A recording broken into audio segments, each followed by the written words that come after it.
tous, c'est Elisabeth. J'avais envie de faire une vidéo aujourd'hui concernant les vies antérieures. Il y a quelques temps, quelques semaines ou quelques mois, je ne sais plus, j'avais partagé avec vous mon expérience concernant les vies antérieures et je vous avais fait une vidéo sur ce même sujet que vous pouvez retrouver également sur ma chaîne. Donc ça, c'était assez déconcertant pour moi. Mon fameux mental avait besoin de comprendre pour qui, pourquoi, comment, dans quel but et quel est l'objectif. Et si oui, mais pourquoi? Euh, Quand on vit quelque chose comme ça, déjà on n'est pas prévu, enfin c'était pas prévu à l'origine, hein, j'avais pas programmé ça comme ça du tout. Surtout que je suis quelqu'un qui vit quand même dans le présent, c'est-à-dire que le passé, tout ce qui s'est passé, c'est le passé, je vis dans le présent. Sauf que là, bah, c'est vrai que sur l'instant, je n'ai pas compris. Donc j'ai interrogé mon guide pendant des semaines en me disant mais pourquoi, mais pourquoi, mais pourquoi? Sauf que les guides, ben, ça marche pas comme ça, hein, ils nous donnent pas toutes les réponses tout cuit dans la bouche, hein, ça se saurait. Donc je me suis dit au bout d'un moment, je vais faire des recherches. J'ai fait beaucoup de recherches. J'ai fait énormément de recherches même parce que quand j'ai un sujet comme ça dans les dents, je peux pas m'empêcher. Et puis au final, j'ai pas réussi à satisfaire mon mental. Donc j'ai posé le dossier sur le coin du bureau en me disant, écoute, Elisabeth, calme-toi. À un moment donné, quand ce sera le moment, ton guide viendra t'expliquer les choses et on comprendra pour qui, pourquoi, comment. Ok? Donc, quand j'ai fait des recherches, parce que j'ai voulu comprendre quand même qu'est-ce que c'est que cette histoire-là, pourquoi. Déjà, quel est l'intérêt? Quel est l'intérêt de connaître ses vies antérieures? J'ai compris que le fait de comprendre, ou plutôt d'accéder, on va dire, le fait d'accéder à certaines mémoires antérieures peut nous apprendre à comprendre nos problématiques de vie actuelles. J'ai un blocage avec ça, c'est peut-être parce que bah, j'ai vécu quelque chose dans une autre vie qui fait qu'aujourd'hui ça a un impact. Là, on est vraiment sur quelque chose de karmique, hein. Attention, il faut. C'est ma vision des choses, hein, bien sûr. J'ai oublié de le dire. Excusez-moi. Avant de me jeter des tomates, c'est ma vision à moi que j'ai, hein, attention. Ce qui n'est pas forcément la vision de tout le monde, je tolère. Donc, j'ai fait des recherches sur la psychologie, puisque c'est un sujet qui me passionne, mais je n'ai pas fait psycho, hein, donc c'est vraiment des recherches que j'ai faites sur Internet. Et je suis tombée sur plusieurs études qui disaient qu'en psychologie, on parle de choc post-traumatique. D'accord? C'est-à-dire que quand on vit des expériences qui sont marquantes, qui sont traumatisantes, ça va rester ancré en nous. Et une situation, je dirais, de stress, d'angoisse, qui est vécue, va être liée et raccrochée à des émotions. Et ces émotions-là, elles vont ressortir à chaque fois qu'on va se retrouver dans la même situation. Ok? Donc, pour illustrer ce que je suis en train de vous dire, j'ai pris un exemple. Ok? J'ai pris un petit garçon que j'ai appelé Martin, et Martin a une douzaine d'années. Ne me demandez pas pourquoi je l'ai appelé Martin, j'en sais rien. Pourquoi pas? Donc, le petit Martin a 12 ans. Il se fait attaquer par le berger allemand de la voisine. Pas de bol. Il est mordu à l'avant-bras. Donc son corps va porter les stigmates de cet épisode douloureux. Le corps, c'est ce qui est physique, donc c'est ce qui se voit. On est bien d'accord. Donc Martin va porter en lui le traumatisme lié à la morsure de l'animal. On est bien d'accord. Donc à chaque fois qu'il va croiser un chien, il y a de fortes chances pour que les émotions qui sont liées à cette attaque ressurgissent. Et de ce fait, Martin va flipper à chaque fois qu'il voit un chien. D'accord? On parle ici de choc post-traumatique. Mais c'est un traumatisme qui est conscient, puisque à l'âge de 12 ans, Martin, à moins d'être complètement amnésique, il va se souvenir de cet épisode-là. Moi-même, qui suis à moitié amnésique, 10-12 ans, c'est un âge où je me souviens de certaines choses quand même. Faut pas pousser. Je m'en souviens, surtout quand c'est un truc traumatisant, tu t'en souviens bien, hein. Donc, il y a des études qui ont été menées là-dessus, notamment en pédopsychiatrie, qui prouvent que les traumatismes de l'enfance précoce, ça c'est par contre des traumatismes qui ont lieu dans vraiment le bas âge, hein, on va dire avant 2 ans, avant 2-3 ans, ça aussi, ça peut être ancré en nous de manière totalement inconsciente. Et ça peut bah, nous gâcher la vie avec des émotions qui peuvent ressortir dans des situations qu'on ne comprend pas puisqu'on ne s'en souvient pas. Vous voyez ce que je veux dire? Martin a 12 ans, il s'est fait attaquer par un chien, il s'en souvient. Mais si Martin s'était fait attaquer par un chien à 1 an et demi, consciemment, il s'en souviendrait pas, mais inconsciemment, il s'en souviendrait. On parle de traumatisme ou de mémoire traumatique. Eh, elle a bûché, Elisabeth, hein, sans déconner. Donc, Si l'on suit cette même logique, les vies antérieures sont-elles aussi des mémoires traumatiques, ancrées au plus profond de nos cellules? J'en viens donc à conclure qu'on peut appeler ça la mémoire cellulaire. Vous voyez le truc? Eh bien, c'est absolument cette mémoire-là qui fera que Martin va conserver la peur des chiens dans ses prochaines vies. Vous trouvez pas ça dingue, vous? Moi, ça m'a sidéré. Ça m'a complètement sidéré. Donc, de là, j'ai fait plein de recherches sur Internet où j'essayais de trouver des témoignages de personnes qui ont réussi à capter des fragments de leur vie antérieure. Étrangement ou pas, je ne sais pas, j'ai trouvé beaucoup de témoignages de parents qui ont un jour eu une phrase, un truc un peu bizarre avec leurs enfants, et qui ont dit, tiens, c'est bizarre, mon fils, il m'a parlé de ci ou ça. Comment ça se fait? J'ai pas compris. Donc parmi tout ce que j'ai pu trouver, hein, il y a une maman qui racontait que un jour, elle était en train de faire le bain de sa fille, et que sa fille avait toujours peur quand l'eau arrivait sur son visage. Elle était toujours flippée complètement, crise de panique, donc il fallait souvent feinter, il fallait faire attention. Et un jour, la petite, elle a dit à sa mère, eh ben, j'ai peur de l'eau parce qu'un jour, je me suis noyée dans mon bain, dans mon autre vie. Donc, quand vous avez votre gamine de 2 ans qui vous dit ça, je pense que là, vous posez les questions, oui, c'est quoi ce délire? Idem, il y a une autre personne qui racontait que quand elle était petite fille, malheureusement ses parents ont perdu un enfant. Ils ont perdu un bébé à l'âge de quelques mois. Et 9 mois après cet événement, la maman est retombée enceinte, donc elle a eu une petite sœur. Et quelques années plus tard, la petite devait avoir 3, 4 ans et elle a expliqué à sa maman que elle était très contente d'être revenue dans sa famille parce que Dieu l'avait amenée ailleurs quand elle était très malade, mais qu'elle était tellement malheureuse que Dieu avait décidé de la ramener dans sa famille. Alors quand la petite, elle n'a pas connaissance de ce qui s'est passé avant, je pense que là, ça peut quand même mettre des doutes. On peut se dire, elle est space, la petite. Il y a aussi un homme qui racontait qu'un jour, il a été montrer la tour Eiffel à sa nièce qui avait 4 ans et la petite lui a dit: «J'aime pas du tout cet endroit, c'est là où un jour on m'a coupé la tête». Là aussi, ça calme. J'en ai trouvé des dizaines et des dizaines de témoignages comme ça et je vous invite d'ailleurs à faire des recherches par vous-même, vous verrez que c'est absolument incroyable. Il y a des anecdotes comme ça un petit peu partout. J'ai même trouvé des vidéos sur YouTube où j'ai trouvé carrément une vidéo, je vous mettrai peut-être le lien en dessous, tiens, si vous êtes curieux et que vous avez envie de regarder. C'est un petit garçon qui dit avoir vécu dans une région et en fin de compte, la mère, elle fait tout plein de recherches et elle s'aperçoit que, effectivement, l'endroit qu'il décrit a vraiment existé, il y a vraiment une famille qui ressemble à ce qu'il dit, enfin bref, il y a des trucs quand même où on se dit, c'est pas possible qu'il ait inventé. Ce n'est pas possible d'inventer. Quand vous avez accès, en fait, c'est ça le truc, c'est ça qui est bizarre. C'est quand vous réussissez à avoir accès à des fragments de vos vies antérieures et que quand vous faites des recherches, vous trouvez que c'est vrai et que vous aviez aucune connaissance de ça. C'est incroyable. Enfin, moi, je trouve ça incroyable. Donc, face à toutes ces interrogations, j'ai continué à pousser mes recherches un petit peu plus loin pour comprendre en quoi connaître nos vies antérieures peut nous permettre de vivre mieux dans le présent. Il fallait que je fasse cet écho-là, en fait. C'est bizarre, hein, mais j'avais vraiment l'impression qu'il fallait que je creuse là-dessus. Et bien entendu, la vie et le hasard, qui n'existent pas, ont commencé à mettre sur mon chemin des personnes qui avaient tenté justement ces expériences de régression dans les vies antérieures. Et ça aussi, ça m'a permis de comprendre pourquoi. Vous voyez, hein, vous posez une question en vous disant mais je comprends pas pourquoi, etc. Et là, bizarrement, la vie vous met des gens sur votre chemin qui vont, eux, vous expliquer les choses. C'est magique, hein, j'aime bien.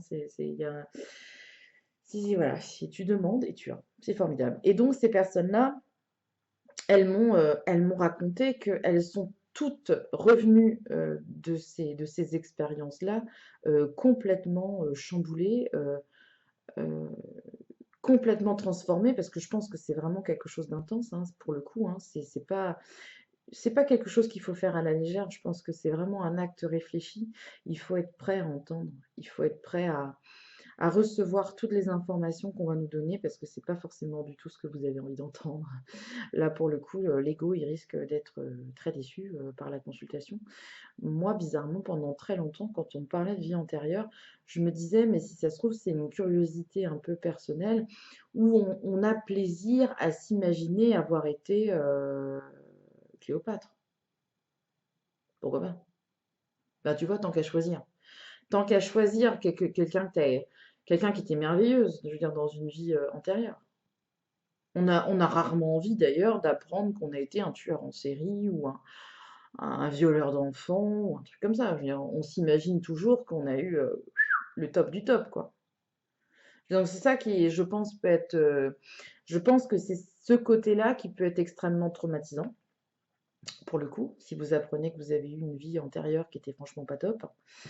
Ou alors, eh ben, votre ego qui a envie d'entendre que vous avez été, je sais pas moi, une divinité, une reine, ou un roi, hein, peu importe. Eh ben, forcément, là, vous allez être super déçu, quoi. Si vous entendez pas ce que vous avez envie d'entendre, ça va être compliqué. C'est toujours le même problème, hein, finalement. Donc, je pense que faire un saut dans le passé de manière volontaire, par la régression ou par l'hypnose, est très lourd de conséquences. C'est une expérience, à mon sens, à moi, je vais réussir à le dire. J'ai des problèmes avec les cheveux aujourd'hui.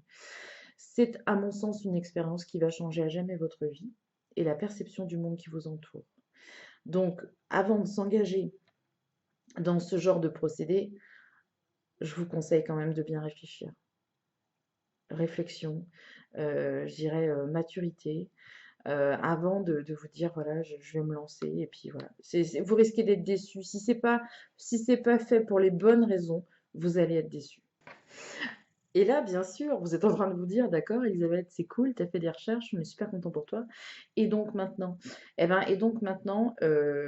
j'ai interrogé mon guide en lui disant, mais pourquoi au final pourquoi tu me fais écrire tout ça? Pourquoi tu me fais chercher tout ça? Et pourquoi? Et pourquoi? Et il m'a dit, faut que tu essayes. J'ai dit d'accord, mais sauf que moi, si tu veux, je pratique pas l'hypnose, hein. Je sais pas si t'es au courant, je sais pas si t'as lu mon CV avant de me choisir, mais en fait, moi, j'ai pas fait ça, hein. Donc, s'il faut que je fasse une formation en hypnose, vu mon emploi du temps, vu mes obligations, un problème, ça va être un peu longuet comme situation. Donc, bah, je sais pas, on verra ça en 2028, hein. Pourquoi pas? Et donc là, il m'a expliqué que non, espèce de grande idiote que je suis. Non, non, il y a d'autres façons d'accéder aux vies antérieures. Donc, c'est vrai que quand moi j'ai eu accès à ces fragments de vie, j'étais pas sous hypnose, hein, j'étais dans un état de très grande décontraction. J'écoutais une petite musique méditative et j'étais en train d'essayer de m'endormir. Donc, j'étais pas du tout sous hypnose, pas du tout. Donc, il m'a fait comprendre que bien sûr, il y avait différents facteurs qui étaient très importants à respecter pour réussir à accéder à ces fragments de vie antérieure, mais que c'était tout à fait possible de le faire par canalisation. Et là, je lui ai dit, OK, but what is the canalisation? Et il m'a répondu que la canalisation, c'était tout simplement de réceptionner des informations à l'aide des guides spirituels. Ok. Donc, réussir à canaliser des vies antérieures, c'est possible. Les médiums peuvent effectivement le faire. Je viens de découvrir le truc, je sais, je sais, je sais. Si vous me suivez depuis quelques années, vous vous dites, mais Elisabeth, mais what? Tu nous as dit que c'était avec l'hypnose. Bah ouais, mais tu vois la preuve, hein, il n'y a que les abrutis qui ne changent pas d'avis, hein, j'arrête pas de le dire. Donc, effectivement, c'est possible d'entreprendre un travail comme celui-là pour réussir à capter des informations sur vos vies antérieures. Bien entendu, et c'est ça qu'il faut bien comprendre, c'est qu'il y a une mise en condition qui est très importante et que si jamais ce n'est pas respecté, eh ben, ça ne va pas le faire. C'est très compliqué. Donc, déjà, il faut choisir le bon praticien. Il faut qu'il y ait un lien de confiance avec la personne, que vous ne soyez ni stressé, ni angoissé, ni dans la peur de ce que vous allez entendre, parce que je pense qu'il y a de l'angoisse par rapport à ça. Donc, il faut vraiment être dans un état méditatif profond, un gros lâcher-prise. Il faut vraiment se laisser guider, il ne faut pas lutter du tout. Il faut vraiment laisser toutes les énergies se poser complètement pour que le médium puisse accéder à ces mémoires-là. Une canalisation peut durer entre 30 minutes et 1 heure, à peu près. Donc moi je l'ai fait, j'ai tenté sur 3 cobayes pour voir un petit peu comment ça pouvait marcher et est-ce que j'avais un résultat à chaque fois, parce que c'était ça la question. Donc ce que j'ai fait, c'est que j'ai préparé une méditation d'un côté qui est sur clé USB en fait, hein, voilà. Donc j'ai préparé une méditation qui est bien complète. C'est pas vraiment une méditation d'ailleurs, c'est un mix. C'est un mix entre un exercice de sophrologie qui dure à peu près 1 heure et tout plein de consignes. C'est-à-dire que c'est sous forme de clé USB pour l'instant, hein, mais j'ai envoyé la clé USB à mon cobaye, numéro 1. Je lui ai dit, voilà, tu te mets dans une condition bien, où tu es complètement à l'aise, libéré de toute contrainte, c'est-à-dire pas d'enfant, personne avec toi à la maison, pas de bruit, on coupe la télé, coupe le téléphone, on coupe tout ce qui pourrait te perturber, parce qu'il faut vraiment que tu te sois mais alors, dans un état de décontraction totale, si jamais t'es pas décontracté, ça marchera pas. Donc, c'est capital, hein, voilà.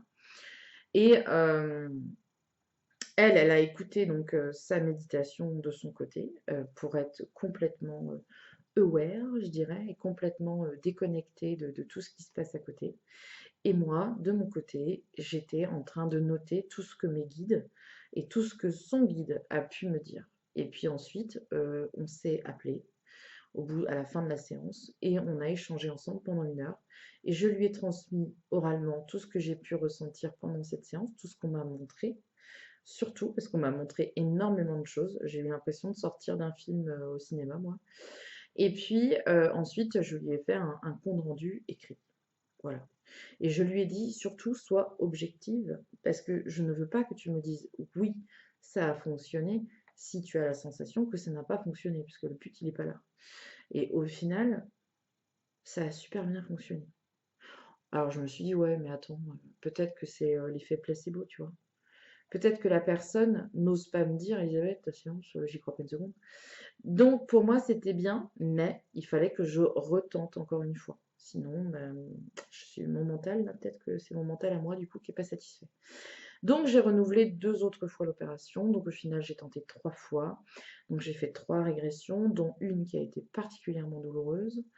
Pas pour moi, hein, pour la personne, parce que ça a fait remonter des choses qui étaient vraiment très, très, très, très, très ancrées chez la personne, qu'elle n'avait plus, je dirais consciemment, elle ne pensait pas que tout ça était encore là, et en fait, ça l'était. Donc, je pense que ça a fait ressortir beaucoup de choses. Donc, elle a fait sa séance d'1 heure. Je lui ai dit, ben, on va laisser passer un quart d'heure, 20 minutes, 1 heure, comme tu veux, histoire de vraiment bien te reconnecter à la réalité, hein, voilà, autour de toi. Bois un verre d'eau, prends un peu l'air, enfin, tu vois, reconnecte-toi doucement, prends ton temps, et puis on va faire un point ensemble après. Le point qu'on a fait après, je crois que c'est ça qui l'a complètement traumatisé, pour le coup, là aussi, parce que c'était des choses qui étaient très intimes liées déjà à son histoire de vie qu'elle avait oubliée, et puis à sa vie antérieure.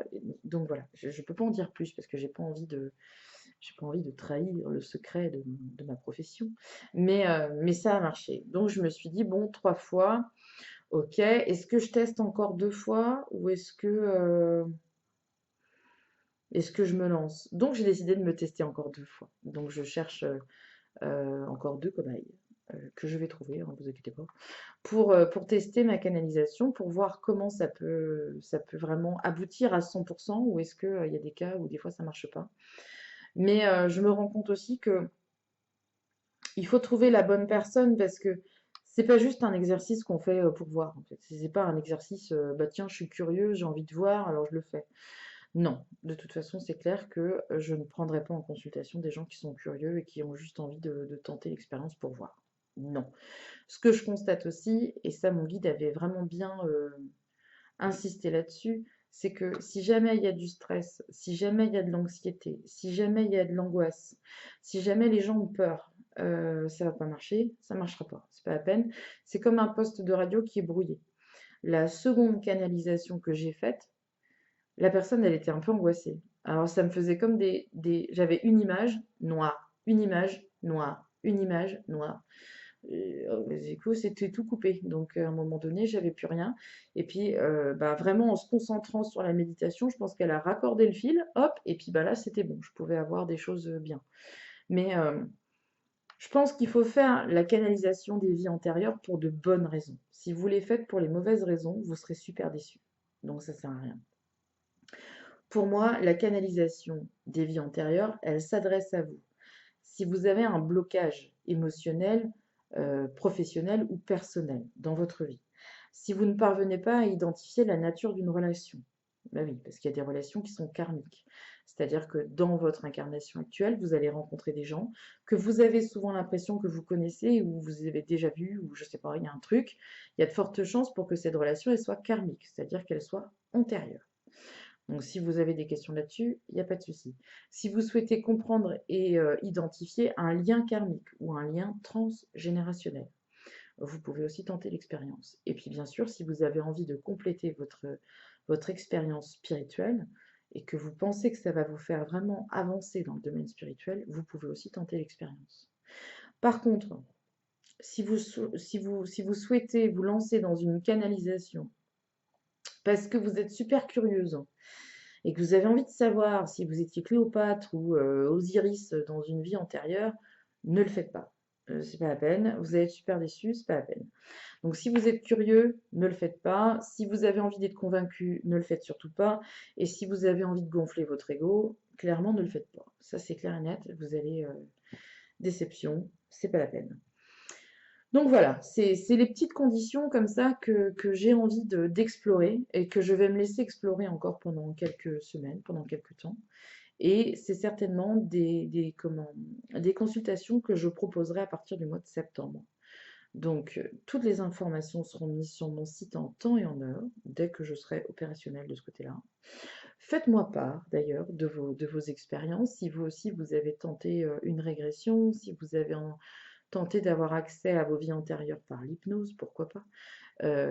Notez vos expériences dans les commentaires parce que c'est un sujet qui passionne et c'est un sujet qui intéresse bon nombre d'entre vous. Et je pense qu'à travers justement le partage, le récit, vous allez pouvoir justement peut-être aider des gens qui sont aujourd'hui dans des problématiques de vie qu'ils ne parviennent pas à solutionner. Voilà, j'espère que vous aurez appris plein de choses à travers cette vidéo. J'espère aussi que vous comprenez mieux le principe des vies antérieures, comment y accéder et puis quel impact ça peut avoir sur votre vie. Je vous remercie encore une fois de m'avoir suivi. Toutes les informations concernant les canalisations seront bientôt en ligne dans les prochaines semaines, mais je vais y aller doucement, mais sûrement, hein. On va pas se presser, on va prendre notre temps, on va faire les choses bien. Je vous remercie de m'avoir suivi et je vous dis à très bientôt pour d'autres vidéos sur YouTube. Salut!